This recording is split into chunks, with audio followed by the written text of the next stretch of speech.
Automation takes existing jobs away while it simultaneously provides opportunity for new jobs. The first point. Automation takes jobs away that can be automated. Only those jobs can be automated that have to date been discovered. If we as a species want to get to the level of constructing space stations, interstellar cruise liners, teleportation devices, and so forth, we have to free human capital away from doing the mundane. The tasks I just presented have to date not been discovered yet, and for that reason, automation can't do those. Humans could if they had that skill set. Therein lies the problem. Humans should not be so desperate to cling on to their existing jobs, and should embrace growth in their own skill set. The faster we can free humans by automating the mundane and break the mindset of clinging on to jobs, the faster we can accelerate the innovation in our society. We need human capital to grow our technological output. The second point. A job is not a liability. A job is a wealth-producing asset. A job that is a liability and not an asset will soon be eliminated. We all accept that humans are greedy. The liberals make a point of this all the time. Humans have an unlimited thirst for desires.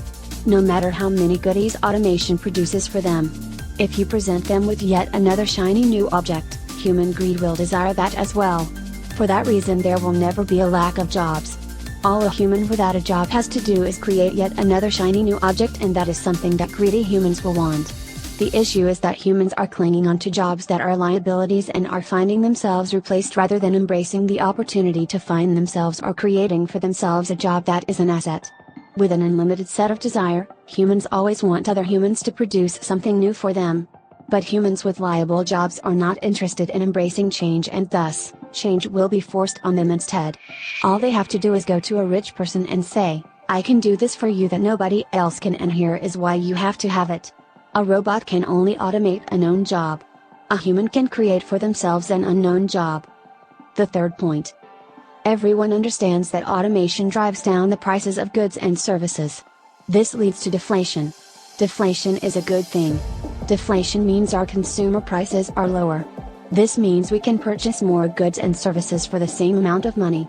However, government policy opposes deflation and does everything they can do to fight it. Minimum wages oppose deflation and enforce a minimum pay for workers. Minimum wage will soon be $15.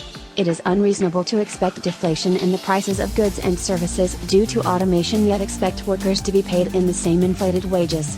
If the price of bread came down to 5 cents a loaf due to automation, how does it make sense that workers should still be paid $15 an hour? That's an extreme example, but it illustrates the point.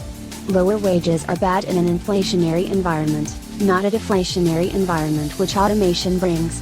Many of these jobs would not become automated if workers accepted a reduction in their wages.